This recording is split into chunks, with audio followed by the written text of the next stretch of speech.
Bienvenue dans ce nouvel épisode d'Investir pour demain, le podcast qui t'aide à prendre le contrôle de tes finances, à mieux investir et à construire ton avenir financier. Aujourd'hui, on va parler crypto et notamment du Bitcoin. Est-ce que le Bitcoin est la seule crypto-monnaie réellement fiable sur laquelle investir? Et pour cela, on a le plaisir d'inviter Louis, un expert crypto qui accompagne ses clients à intégrer le Bitcoin dans leur stratégie patrimoniale. Nous verrons plusieurs parties, notamment un petit peu les fondamentaux du Bitcoin, mais après on fera vraiment une analyse de marché et on analysera ensemble aussi les perspectives du Bitcoin dans la vie de tous les jours ou même sur les marchés à l'avenir. Donc juste avant de plonger dans le sujet, je t'invite déjà à t'abonner au podcast, à laisser un commentaire et à partager cet épisode autour de toi. C'est grâce à toi qu'on peut continuer à proposer du contenu aussi concret et utile. Allez, bref, let's go. Bienvenue à toi Louis sur le podcast. Bonjour à tous. Merci Mylène de m'inviter. C'est un plaisir d'être là aujourd'hui. Bah, écoute, moi c'est Je un vais plaisir commencer. de t'inviter. Bah, je vais te laisser te présenter du coup. Ouais, je vais me présenter rapidement. Du coup, moi je m'appelle Louis, j'ai 27 ans. J'ai commencé à investir en crypto en 2020. Bon, comme beaucoup post-Covid, je m'ennuyais. Donc je me suis intéressé à la bourse, aux investissements, etc. Et j'ai eu une appétence particulière pour les cryptos. Pour être tout à fait franc, j'ai fait un mémoire sur les marchés financiers et il y avait certaines dérives et en fait j'ai fini par arriver dans les cryptos qui étaient censés être là pour contrer ces dérives. C'était la première étape de mon cheminement crypto. Derrière ce mémoire, j'ai investi assez rapidement dans l'été et après, de fil en aiguille, je me suis spécialisé dans le trading, notamment le trading de Bitcoin. Et donc derrière, par la suite, j'en ai fait mon métier en devenant conseiller patrimonial autour de Bitcoin. Et ça fait maintenant 3 ans. Donc j'ai fait 2 ans seul sur le côté et ça fait 3 ans maintenant que c'est mon métier officiel à plein temps. Ok, et juste Voilà. autour de Bitcoin ou aussi autour des autres cryptos avant de Il commencer. y a eu le parcours a été beaucoup plus complexe que ça, hein. Au début, j'ai fait comme tout le monde, j'ai tout essayé, j'ai acheté tous les coins possibles, notamment en 2020 quand j'ai commencé, j'étais sur Binance, j'ai acheté tout et rien. J'ai essayé la DeFi. Alors, je sais pas si c'est un terme qui vous parle, mais c'est la finance décentralisée. Donc, c'est aller faire du rendement sur les blockchains directement, que ça soit sur du dollar ou d'autres cryptos, des choses que je maîtrise toujours d'ailleurs, mais que je n'utilise plus aujourd'hui par raison, ma thèse d'investissement n'est pas alignée avec celle-ci. J'ai essayé du trading, le court terme, long terme, algorithmique, de faire des bots. Enfin, j'ai tout essayé, un peu comme tout le monde. Et l'expérience, le chemin avançant fait que le temps nous montre que Bitcoin est et reste la meilleure méthode pour s'enrichir dans les crypto-monnaies. Et aussi, même d'un point de vue idéologique, etc., il se rapproche plus de la vision et de l'intérêt des cryptos qui, à la base, était pour contrer un système défaillant, financier défaillant. Pour moi, c'est Ok, Bitcoin là-dessus. bah, écoute, on va revenir là-dessus après à travers tout ce podcast. Pour démarrer, est-ce que tu pourrais expliquer, notamment pour les néophytes, c'est quoi concrètement Bitcoin et dans quel but il a été créé? Peut-être qu'il faudrait commencer déjà par parler peut-être de la blockchain, peut-être Oui, pour oui, présenter un petit peu la chose. la différence. Donc on va faire les deux en même temps, on va faire Bitcoin et blockchain en même temps. C'est la meilleure manière d'expliquer les choses. Donc comme je l'ai dit juste avant, Bitcoin il a été créé suite à des dérives financières, notamment suite à la chute en 2008 de Lehman Brothers, qui a été le déclenchement. Il faut savoir que Bitcoin à la base, ça fait longtemps il y avait un mouvement cyberpunk sur Internet qui était un petit peu contre les marchés financiers actuels et le monde actuel. Et donc ces personnes-là ont mis des années, voire une dizaine d'années pour aboutir à Bitcoin. Et Bitcoin, en fait, est une réflexion de long terme de plusieurs cryptographes qui ont abouti sur Bitcoin. Ça a été créé suite à la chute de Lehman Brothers, comme je l'ai dit.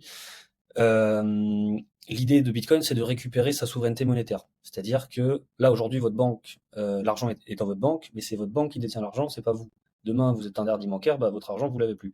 L'idée avec Bitcoin, en fait, c'est de dire, comme il y a eu la chute, bah, beaucoup de personnes ont perdu de l'argent, alors que normalement, les banques étaient solides et devaient rester dans le temps. Et en fait, avec Bitcoin, c'est autre chose qui se passe. C'est un peu comme l'or numérique, c'est comme l'or que vous avez sur votre matelas. Bah là, vous avez du Bitcoin chez vous, c'est à vous. Et si la banque s'effondre, bah, il n'y a pas de risque de ce point de vue-là. Donc ça, c'est la genèse idéologique de Bitcoin. Et donc Bitcoin est basé sur une blockchain, et c'est cette blockchain qui était difficile à développer pour les cryptographes. Il faut voir la blockchain comme une chaîne de blocs, en fait. Et chaque bloc est un échange d'informations qui va s'ouvrir sur Bitcoin, c'est 10 minutes, hein. C'est un bloc toutes les 10 minutes. Mettons, on prend un exemple. J'envoie un Bitcoin à Emilien à l'instant T. Pendant 10 minutes, il y aura plusieurs échanges entre lui et moi et tous les utilisateurs sur le réseau mondial. Et au bout de 10 minutes, le bloc va venir se fermer. Voilà, tout simplement. Et cette ouverture et fermeture de nouveaux blocs, ça fait une chaîne de blocs. Et donc, c'est comme ça que c'est le principe de la blockchain. Il faut voir la blockchain comme un outil décentralisé, c'est-à-dire que n'importe qui peut accéder à toutes les données du passé. Donc, on peut regarder les transactions de la genèse de 2010 de Bitcoin aujourd'hui avec n'importe quel ordinateur en quelques clics. Ça c'est la première chose. Et la deuxième chose, c'est infalsifiable, c'est-à-dire c'est une bibliothèque géante à laquelle tout le monde a accès, n'importe quand, etc., etc. Donc et cette décentralisation et cette liberté de visualiser est aussi due au fait que les banques sont opaques. On ne peut pas savoir ce que fait la Société Générale ou n'importe quelle banque française ou autre d'ailleurs, hein, c'est même pas pour les citer spécialement, euh, au niveau de ce qu'ils font avec notre argent. Voilà, c'est tout. Et donc là, l'intérêt de Bitcoin, c'est que n'importe qui, même un gros institutionnel, même BlackRock par exemple, qui a lancé les ETF Bitcoin, bah, vous pouvez aller voir vous-même combien il y a de Bitcoin chez BlackRock. Parce qu'il y a un wallet qui est associé. Et donc vous savez sur ce wallet, après c'est pas écrit directement parce qu'il y a un petit peu d'anonymat et de pseudonymat par-dessus, mais en faisant quelques recherches on-chain et analytiques, on comprend que c'est... Voilà. Ouais, la traçabilité. Exactement. Et, et justement, c'est intéressant parce que il y a deux types de Bitcoin. Il y a Bitcoin avec un B minuscule et avec un B majuscule. Il y en a un, c'est le coin, et il y en a un, c'est la blockchain. Alors ils sont... Pour certaines cryptos, c'est le cas. Ok. Pour Bitcoin, je suis pas sûr que ça fonctionne parce que tout est interconnecté dans Bitcoin. L'un ne peut pas être sans l'autre, Parce que moi, à mon j'avais vu sens. ça Je crois dans pas mal d'articles qui disaient que justement, t'avais, des fois, t'écrivais Bitcoin avec un B majuscule et des fois avec un B minuscule. Parce qu'en fonction de la ouais. manière de ce que tu parles de Bitcoin, si c'est la blockchain, il me semble que c'est le B majuscule, et si c'est le coin de Bitcoin, c'est le B minuscule. C'était une petite aparté. Peut-être. Peut-être. Ça me parle pas. Moi, je veux toujours B majuscule parce que bon, c'est Bitcoin, tu vois. Ok. Je le vois un peu comme chose d'assez grand. Non, en fait, moi, je faisais le parallèle, c'est que bon, peut-être qu'on sort du sujet, mais quand tu vas sur d'autres crypto-monnaies, on prend par exemple une connue peut-être Aave. En fait, ce sont des Aave, c'est une banque décentralisée. Pour ceux Ouais. qui, voilà, ça permet d'emprunter de l'argent, mais sans tiers de confiance, juste sur la blockchain. On peut poser de l'argent et on peut emprunter derrière, juste via un code entre utilisateurs. Il n'y a pas de banque qui vous dit vous avez le droit ou vous n'avez pas le droit, etc. En bref, c'est Ok. pas le sujet. Et donc, ce protocole, il émet un jeton Aave, et en fait, ce jeton n'est pas relié à une blockchain spécifique. C'est un jeton qui appartient à l'entreprise Aave. Donc c'est une action, si vous voulez, qui est sur la blockchain, mais qui peut être sur plein de blockchains différentes. Donc c'était ça la subtilité. Hmm. Je C'est pensais que intéressant c'était parce que ça que tu tu me voulais parlais dire, de mais AAV et ouais. justement la différence entre Bitcoin et les altcoins. Tu peux nous... Bah, il y en a plein.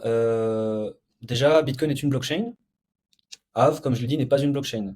C'est un projet entrepreneurial avec une banque décentralisée qui émet des jetons qui ont une valeur, mais qui n'ont, c'est pas une blockchain. Et en fait, on peut trouver des jetons Aave sur la blockchain Ethereum, sur la blockchain Solana, sur la blockchain, sur d'autres blockchains en fait.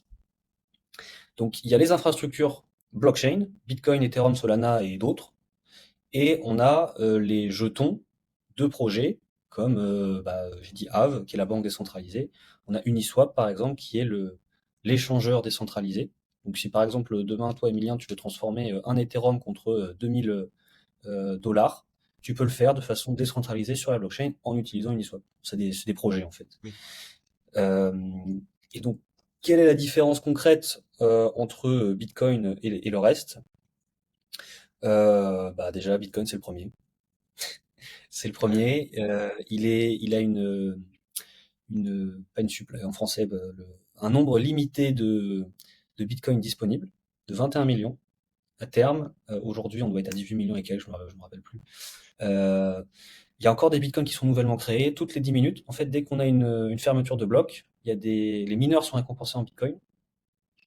Et c'est comme ça qu'on crée du nouveau bitcoin. Hmm. Et en 2128, ou 2140, je ne me rappelle jamais 140, non plus. je crois, C'est ouais. 2140. Ouais, ça c'est toujours un trou. On arrivera aux 21 millions d'unités de bitcoin émises. Ça, c'est la première différence entre Bitcoin et les autres. Parce que les autres, souvent, c'est géré par des projets, donc ils ont la main, ils peuvent détruire ou créer des jetons un petit peu. Donc c'est moins pur dans le côté décentralisé et pair à pair. Une petite Après, anecdote que j'aime bien. Vas-y. non, je disais, après, il y a même des sociétés qui font du burn, comme Ouais, c'est Ethereum. ça. Ok, Exact. C'est ça que je disais en création destruction, c'est burn and release. Et typiquement, Bitcoin, il y a 21 millions, sans référence à l'or. On estime que sur Terre, entre ce qu'on a découvert et ce qui reste à découvrir, c'est un cube d'arête de 21 mètres sur 21 mètres sur 21 mètres. C'est pour ça que Bitcoin a 21 millions d'unités. C'est une référence en fait directe avec l'or. ok. Je t'avoue, j'avais jamais entendu ça. Et c'est intéressant que tu me parles de ça. Et justement, tu me parlais tout à l'heure d'or numérique. Toi, Ouais. aujourd'hui, euh, quel est ton avis par rapport à ça? Est-ce que tu vois le Bitcoin comme de l'or numérique? Et pourquoi? Ouais. C'est une très bonne question. Oui, je pense que c'est l'or numérique parce que justement il y a ce côté souveraineté monétaire. Il n'y a personne qui va venir. Enfin, c'est comme l'or. L'or, on l'a sous le matelas et puis bah on l'a sous le matelas. Il n'y a pas la banque qui va venir vous voir. Enfin, s'ils sont pas au courant, ils vont pas le savoir. Le Bitcoin, c'est un peu le même principe. C'est une manière de retrouver son propre argent. C'est pour ça que le couple Bitcoin-or fonctionne bien. Moi, je sais quelque chose que j'apprécie faire parce que il se complète au niveau idéologique. On sort l'argent des banques. Enfin, c'est la base hein, de ces deux actifs, c'est sortir l'argent des banques et donc de récupérer sa propre argent. Et en plus, il se complète bien parce qu'on a un Bitcoin extrêmement volatile et un or théoriquement, parce que bon, là, il a explosé ces derniers mois, mais théoriquement, c'est un actif stable, valeur refuge, où on va venir stocker de la valeur dans le temps long. Et Bitcoin, lui, par contre, c'est plutôt un pari avec du up et du down, beaucoup plus volatile. Donc les deux se complètent bien. Donc moi, c'est quelque chose que Ok. j'aime bien faire en tout cas. Et j'ai peut-être maintenant une question un peu plus pointue qui vient de me sortir de tête comme Ouais, ça.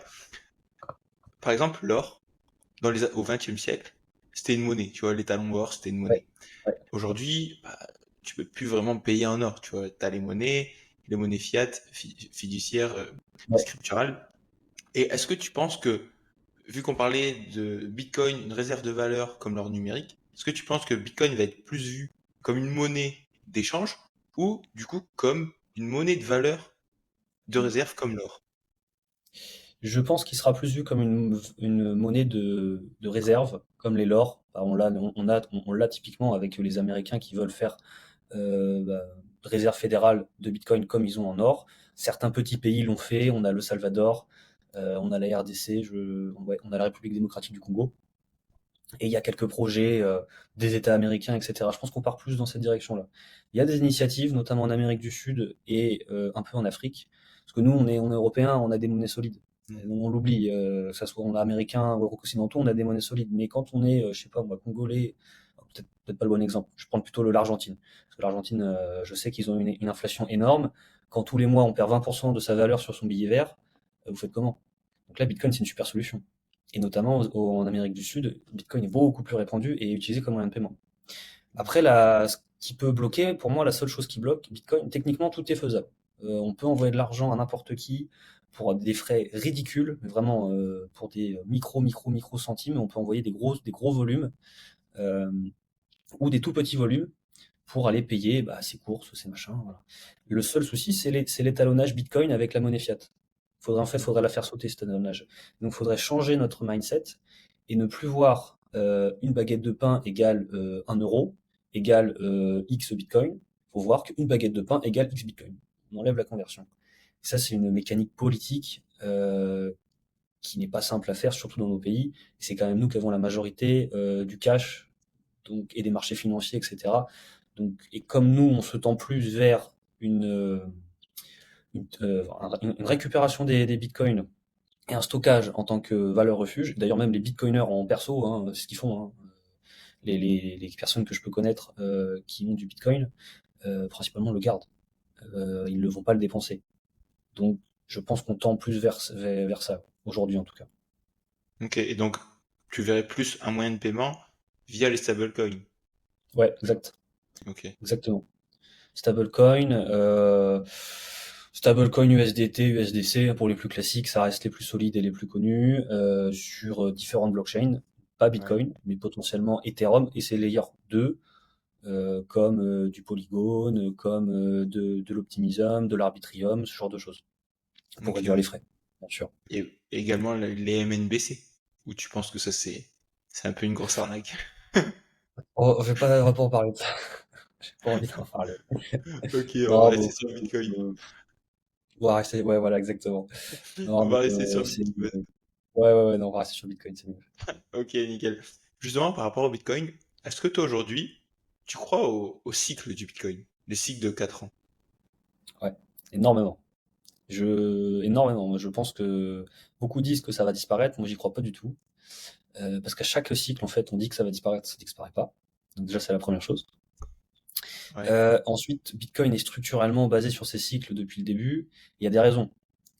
C'est lié. Bitcoin est une bulle qui monte et qui explose tous les 2 ans. Ça fonctionne comme ça. On ouais, a le cycle de 4 ans, le cycle du halving. Déjà, il faut définir qu'est-ce que le halving. Je vous parlais tout à l'heure des 21 millions de Bitcoin à terme, avec la nouvelle création de Bitcoin. Tous les 4 ans, le nombre de Bitcoin nouvellement créés toutes les 10 minutes par bloc est divisé par 2. Et donc c'est comme ça, c'est ce qu'on appelle le halving. Donc le dernier a eu lieu en avril 2024, mai 2024, dans ces ouais, c'est eaux-là. ça, ouais. Donc le prochain aura lieu dans les mêmes temps, donc mai 2028, avril 2028, dans ces eaux-là. Qu'est-ce qui se passe au niveau du marché? L'année du halving, on a un début d'accélération parce que les acteurs savent que le halving arrive, donc il y aura une baisse de l'offre en face. Donc ça fait monter les prix. C'est basique de marché, offre et demande. L'année qui suit, donc l'année 2025, l'année où on est aujourd'hui théoriquement, c'est une année extrêmement haussière. C'est le bull run, tant attendu, dont tout le monde parle. Derrière, ça c'est bullaire. Concrètement, c'est bullaire. Derrière, le Bitcoin, la bulle explose et on a un bear market, donc un marché baissier, pour nettoyer en fait, parce que pendant la hausse, il y a plein d'acteurs autour, il n'y a pas que Bitcoin, il y a tous les autres coins, il y a plein de projets qui se montent, il y a beaucoup de hype, et c'est pour ça aussi que j'aime pas trop les altcoins et tout le reste, parce que ça reste, c'est saisonnier, ça vient, ça va, on a eu les métaverses, on a eu la DeFi, on a eu les ICO, on a eu plein de choses. Au final, Bitcoin il est là, les 99% du reste a disparu. Là, sur ce cycle, c'est plutôt les mêmes coins. Que vous avez entendu parler, bah, le président américain Donald Trump a lancé son propre meme coin, ce qui a permis de faire énormément de liquidités, mais qui au final aujourd'hui il a rendu complètement, c'était de la hype suite à son élection et derrière ça a rendu de la valeur. Donc ce genre de choses, moi ça m'intéresse moins. Personnellement, c'est pas trop ce que je regarde. Euh, qu'est-ce que Et donc là, par rapport ouais, au cycle, tu dis, tous les 2 ans, c'est vrai qu'actuellement, le Bitcoin est quand même à son ATH, à la limite ouais, de son ATH. Enfin, ouais. ouais, même il l'a dépassé avant-hier, je crois. En plus, à la date du 9, 10, je pense, On, juin. on est sur les zones d'ATH depuis 1 à 2 semaines. Voilà. Après, l'ATH en soi, c'est pas très important. Ce qui compte, c'est les zones où on Oui. est. Et là, on est sur la zone haussière qui a jamais été au plus haut. Donc, c'est ça qui est important de noter. Donc là, pour toi, on est dans la phase du cycle haussière. Ouais.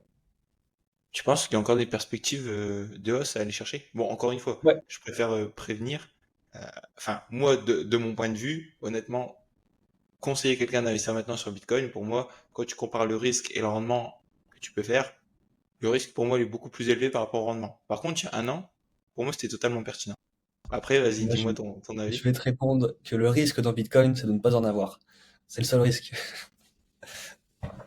Et après, tu te prends au moins 60%. Est-ce que, évidemment, si t'es formé, si t'es éduqué, est-ce que t'es prêt à avoir ton capital faire au moins 60%, tu Il y a des méthodes pour éviter ça.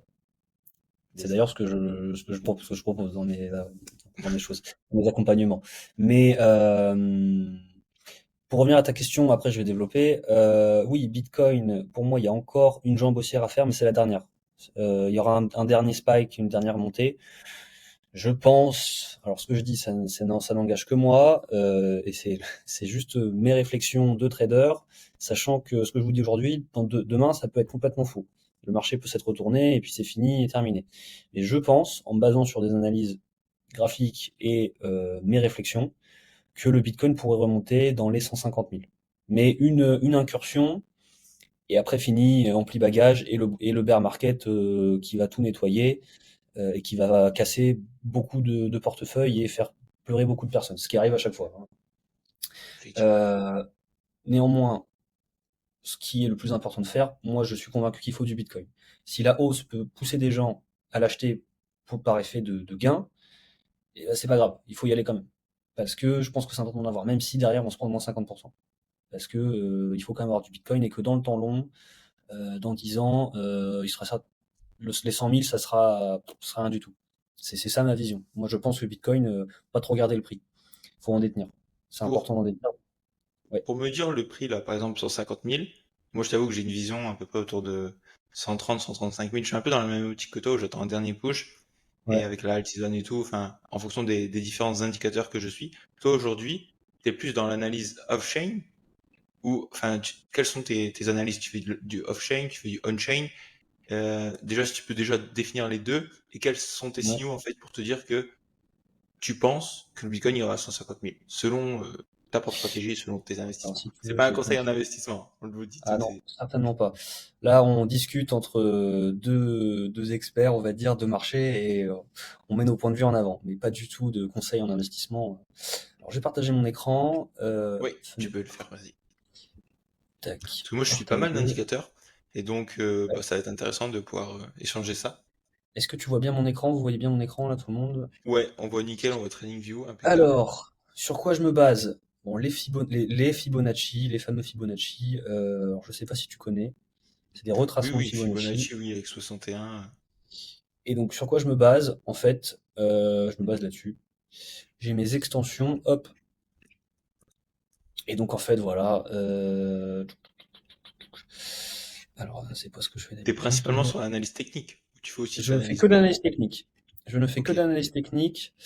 Je coupe tout le bruit, je n'ai aucun. Voilà, c'est ça que je fais. En fait, on a eu cette jambe haussière là des 75 ou 110 à peu près. Et en traçant mon Fibonacci dans les 2 à 2,68 qui sont des extensions quand même assez marquées, hein. Là, je suis assez dans mon analyse et dans ma réflexion, je considère qu'on va aller assez loin. Donc, je suis assez optimiste. Entre le 2 et le 2,68, pour moi, on va aller dans ces eaux-là. Donc ici, concrètement, pour moi, on va arriver par ici. Oui, ça, c'est On va basé sur arriver quoi? par C'est juste ici. le Fibo à... C'est juste le FIBO, oui, il n'y a pas plus de réflexion que ça. Il y a aussi une deuxième réflexion qui est la symétrie des marchés. Tu vois, donc un mouvement de marché se reproduit. Donc si jamais on reproduit notre mouvement de marché, voilà, on arrive dans les Oui, 145, quoi. ça Voilà, après il y a c'est... plusieurs choses aussi. Après j'ai aussi des setups que je ne présenterai pas ici parce que voilà, c'est pour des clients, enfin pour mes clients et pour moi-même. C'est Mais ça. Tu- pour l'instant, le marché est haussier. Enfin, il y a beaucoup de signaux alignés qui montrent que le marché est haussier. Après, vous dire où est-ce qu'il va aller, moi, j'en sais rien concrètement. Et je me base pas là-dessus d'ailleurs pour faire mes analyses. Moi, je me base en temporalité des cycles du halving dont je parlais juste avant. Moi, je pense que fin 2025, c'est plié. Parce que quand on regarde en 2021, le plus haut était en novembre. Quand on regarde en 2017, s'il veut bien charger, le plus haut était en décembre. Et en 2013, donc bien sûr, hein, les expériences passées ne présagent pas des performances Voilà. futures, mais il y a des réflexions à avoir. 3 fois de suite, dernier trimestre de l'année qui suit le halving, c'était le top plus ou moins. Donc moi, je me base plutôt là-dessus pour faire mes analyses à moyen terme. Voilà. Ok. Donc Et moi, tiens, je pense je vais qu'il y a te poser une encore un. question. Ouais, vas-y, Parce qu'il y a dis-moi. une analyse que je fais et que j'aime beaucoup au niveau de la saisonnalité, c'est Oui, tu te mets en, en algorithmique, en logarithme, pardon, et, ouais, euh, et en fait quand tu traces deux tendances, bah si tu veux je te partage mon écran, ce sera ouais, plus simple. vas-y. Ok, Tu, ouais, tu ah, vois, je l'ai déjà vu passer celle-là, ouais. et ça Dis-moi. j'aime beaucoup. Et en vrai, tu vois, genre quand tu mets les deux arcs comme ça, le point potentiel attendu, il est autour justement de la fameuse valeur, comme tu disais, de 150, à peu près 150 000. Et Ouais, si on se base en temporalité tous les 4 ans, comme tu dis, tac, 4 ans, ça ferait en septembre, octobre, et là on atteindrait justement le niveau attendu, quoi. Parce que je trouve ça pertinent. exactement, exactement. Donc, Après, voilà, on discute, mais on n'a pas de boule de cristal. La c'est ça. réalité, c'est que on ne sait pas, et il faut être prêt à agir au bon moment. C'est pour ça qu'il faut mettre des stratégies en place à l'avance et suivre les plans. Moi, je suis très catégorique là-dessus. Mes setups, je les suis, ils sont systémiques, donc je réfléchis pas. J'ai mes signaux, je rentre, je sors. Pour mes clients, je mets en place des systèmes simples d'acquisition qui leur permettent en fait de pas réfléchir. C'est pour ça que je dis que le plus important, c'est de débuter et d'en détenir. Parce que si on commence à se prendre la tête à dire oui, j'attends qu'il descende, j'ai rencontré plusieurs personnes. Quand Hmm. le prix était à 15 000 dollars suite à la chute de FTX début 2023, fin 2022. On était au plus bas. J'avais plusieurs personnes qui disaient oui, j'ai mis un ordre d'entrée à 12 000. Bah, ils attendent toujours. Ils attendent toujours. Par exemple, mais souvent ça arrive comme ça. Donc en fait, quand on commence à vouloir timer le marché, si c'est pas votre métier, mais même quand c'est votre métier, c'est compliqué. Que ce soit pour investir, pour faire du trading en swing ou après il y a encore le scalping, c'est encore différent. C'est assez difficile. Alors si vous avez que 1 heure par mois à y accorder, c'est même pas la peine. C'est pas pour, c'est juste c'est très compliqué de timer le marché en fait. Donc, voilà. C'est marrant ce que tu dis parce que je rigole parce que je me vois encore il y a 3 ans, justement. J'étais là et ça, je l'avais dit à tout le monde, tu vois. Moi, je suis rentré dans le monde de la crypto fin 2021. Évidemment, j'ai investi Ok. tête baissée, j'ai appris énormément, j'ai perdu 4000 euros. Mais après, j'ai vu le marché se Ça crasher, je me va. suis dit, Moi, j'ai oh perdu là, plus. nickel, nickel, techniquement parlant, il y a cette zone-là et tout. Je l'attends entre 10 et 12 000 et j'injecte massivement. Finalement, bah voilà, comme tu dis, il s'est arrêté aux 15 000 dollars et il est jamais descendu plus bas. Donc tout le cash que j'avais pour l'investir massivement, en fait, je l'ai pas fait. Donc à côté, j'avais investi de manière récurrente avec une application sous forme de DCA, donc ce qui m'a permis Mhm. de bien lisser quand même, de faire un x2,5, 3 sur mon Ouais, investissement c'est ça. aujourd'hui.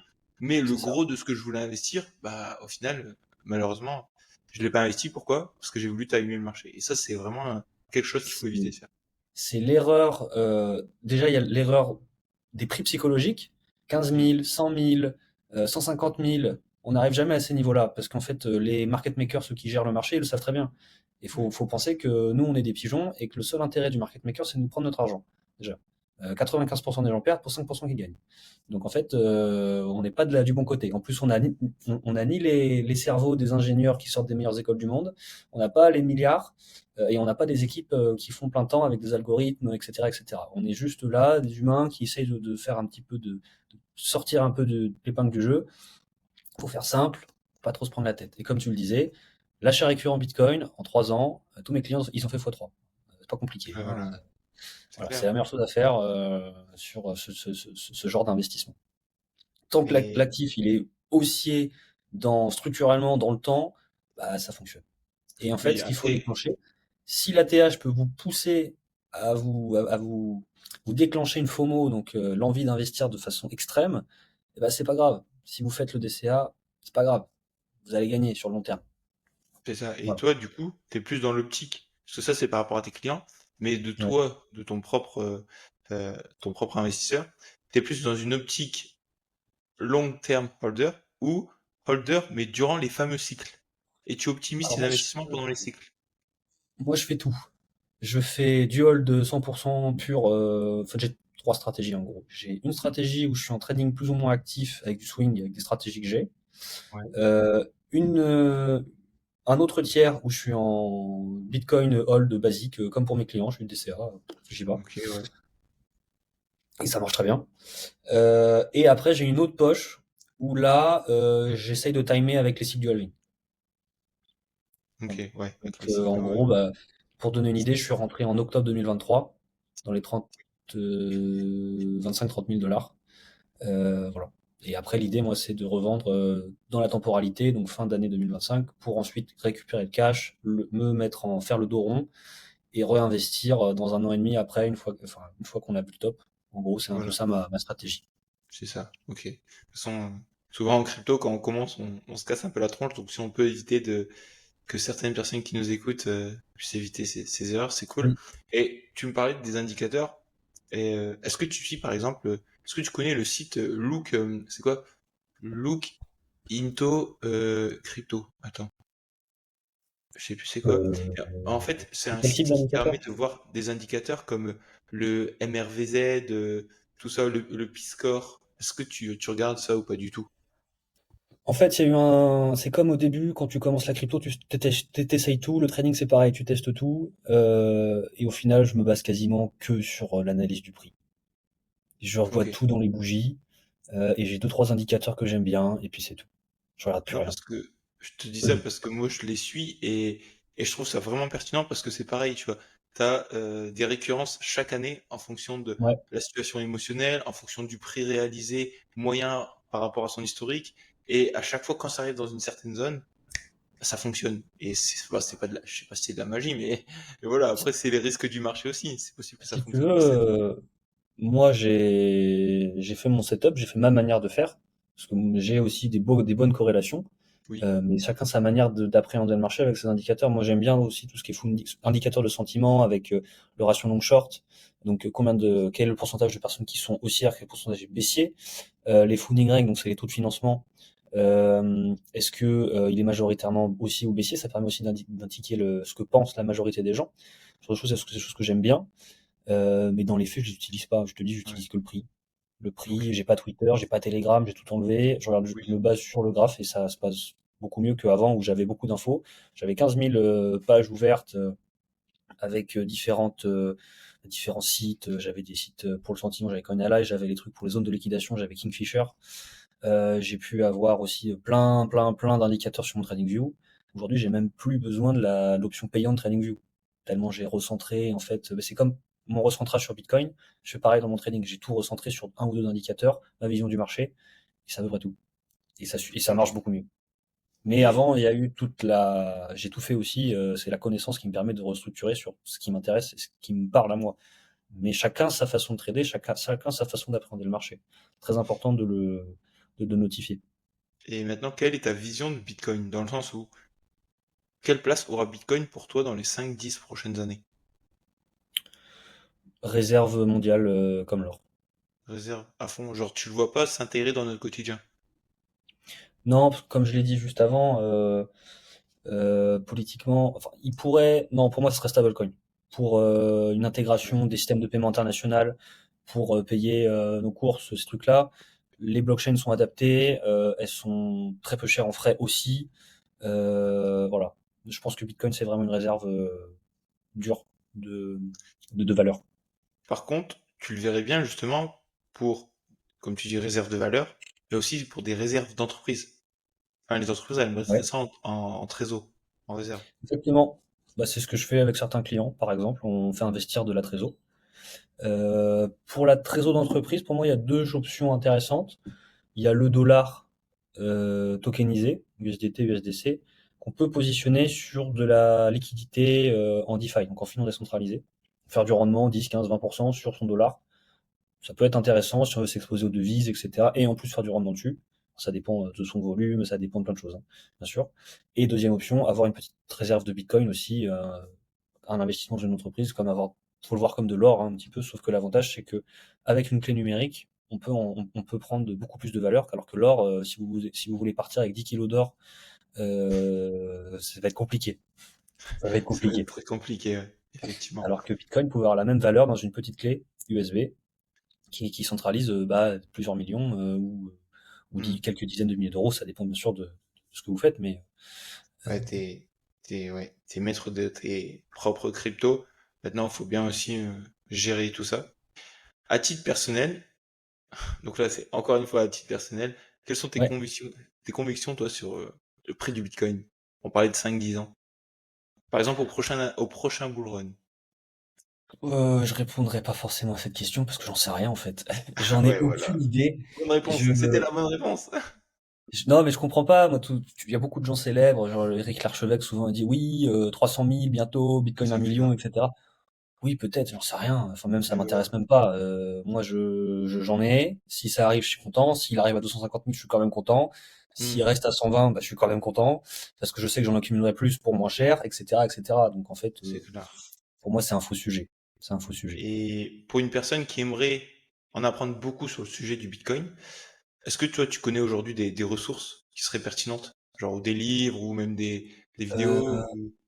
Moi, je sais qu'à la base, je m'étais beaucoup formé sur YouTube principalement, avec beaucoup Cryptost, qui fait du bon travail de vulgarisation. Asher aussi pour des sujets plus techniques. C'est une bonne Oui, porte d'entrée. excellent, ouais. Notamment, moi, j'ai tout ce qui était DeFi, etc. J'avais plus aller gratter sur ces sujets-là. Et concernant Bitcoin, il y a un livre qui est bien qui s'appelle L'élégance de Bitcoin, qui voilà, qui retrace vraiment d'où il vient, pourquoi il a été créé, les intérêts. Et là, on est plus dans l'idéologie et dans l'économique. plus Ok. que dans du pratique directement. Après, pour Ok. moi, il faut toujours allier théorie et pratique. Surtout, alors je sais pas comment c'est dans les marchés financiers plus classiques. Je pense que c'est un peu la même chose, bien sûr, dans tout ce qu'on fait d'ailleurs. Entre la théorie et la pratique en crypto, il y a un monde énorme.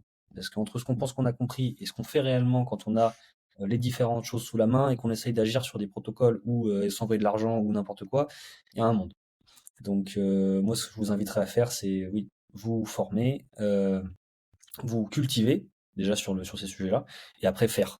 Faire, c'est la meilleure chose pour moi, sans forcément rentrer dans du trading ou des choses beaucoup plus compliquées. Juste déjà acheter un peu de Bitcoin, ou stocker, ou essayer de comprendre à quoi sert un portefeuille, comment le stocker, quand vous voulez l'envoyer à quelqu'un, comment ça réagit. Regardez un petit peu qu'est-ce qui se passe au niveau de la blockchain. Comme c'est public, vous pouvez accéder à tout. Ah oui, j'ai envoyé 20 euros à Emilien pour merci pour le podcast, enfin, je sais pas, je donne 20 euros en Bitcoin. Bah voilà, j'ai vu, bah, en fait, sur l'explorateur, je peux vous montrer d'ailleurs. Hop, je vais vous montrer l'explorateur Bitcoin. Alors, je vais partager mon écran. Hop. De toute façon, c'est comme tout, hein. Si tu prends en Oui, bien bourse, sûr. bah, t'as beau t'éduquer, regarder 36 000 vidéos, mais si tu poses pas à l'action, t'apprendras jamais, tu vois. Soit même dans le sport, dans tous les domaines de la vie, quoi. Donc voilà, c'est Bitcoin. Donc là, si on va par là. Donc ça, c'est le dernier bloc. Bon, là, c'est un petit peu compliqué. Mais on voit les différentes transactions ici. On voit qu'il y a une personne qui, ici, a envoyé pour 43 000 dollars de Bitcoin et elle a payé 56 dollars de frais. Donc voilà, ça, c'est des petites étapes à faire il faut aller gratter un petit peu pour voir comment ça fonctionne. Ici, il y a une autre personne qui a envoyé pour 480 dollars et qui a payé 11 dollars de frais. Et donc ici, la personne qui a envoyé, la personne qui a reçu. Hmm. Voilà, voilà. Après, pour être très franc, Bitcoin est un peu compliqué. Donc sur Ethereum, c'est plus facile. Etherscan. Mais c'est le même principe. Là, il y a une personne qui a fait une action. Voilà. Donc une personne a envoyé pour ce montant d'Ethereum qui équivaut à une cinquantaine de dollars à une autre personne. Et donc voilà, il faut essayer de s'amuser à, quand vous créez votre portefeuille, envoyer un petit peu d'Ether à une autre personne, etc., et voir comment ça fonctionne. Et en regardant un petit peu avec les explorateurs, on commence à comprendre ce qu'on fait, etc. Ce qui est primordial, je pense. Ouais. Et donc, pour finir un peu ce podcast, si aujourd'hui tu pouvais donner une recommandation aux investisseurs qui souhaitent se lancer sur le Bitcoin, tu leur dirais quoi? Bah, il faut commencer déjà. Faut pas avoir peur. La, la meilleure chose à faire, c'est de prendre. Il y a pas mal d'applications aujourd'hui qui simplifient les choses. Applications mobiles, un truc comme ça. Vous commencez à en accumuler un petit peu. Mettez 10-15 euros par semaine, mois, suivant ce que vous avez sous la main. Euh, Vous pouvez monter derrière, ça dépend bien sûr de vos moyens. Mais il faut débuter comme ça petit. Vous allez prendre confiance dans la technologie, vous allez prendre confiance dans ce que vous faites. Vous allez automatiquement vous renseigner sur ce que vous faites parce que quand il y a de l'argent en jeu, même s'il n'y a pas des grosses sommes, forcément ça vous intéresse et vous avez là pas du gain, etc. Mais c'est humain, c'est tout à fait normal. Vous allez vous renseigner et comme ça, vous allez pouvoir améliorer vos connaissances et votre pratique. Et en avançant comme ça, c'est comme ça que vous allez pouvoir devenir expert. Je sais pas si vous serez expert, mais en tout cas, moi, c'est ce que j'ai fait. Je pense que Emilien, ce que tu as fait aussi, et c'est un tout nouveau sujet, de toute façon. Faut débuter, faut y aller. Donc là, comme c'est de l'investissement, faut commencer à investir des petites sommes et on avance comme ça. C'est ça. Bah Voilà. écoute, je te remercie Louis pour ce podcast. Ben, je t'en prie, c'était un plaisir. Et voilà, c'est la fin de cet épisode d'Investir pour demain. Alors j'espère que cette discussion avec Louis t'a permis d'avoir une réelle compréhension, notamment du Bitcoin. Si ça t'intéresse d'en savoir plus, tu peux retrouver Louis sur LinkedIn, c'est le premier lien dans la description. Et si cet épisode t'a plu, pense à le partager autour de toi, à laisser une note et un commentaire. C'est grâce à toi qu'on continue de faire grandir ce podcast. On se retrouve d'ici là très vite pour un prochain épisode. D'ici là, reste curieux, informe-toi sur le Bitcoin justement et investis pour Exactement. demain. Allez, salut!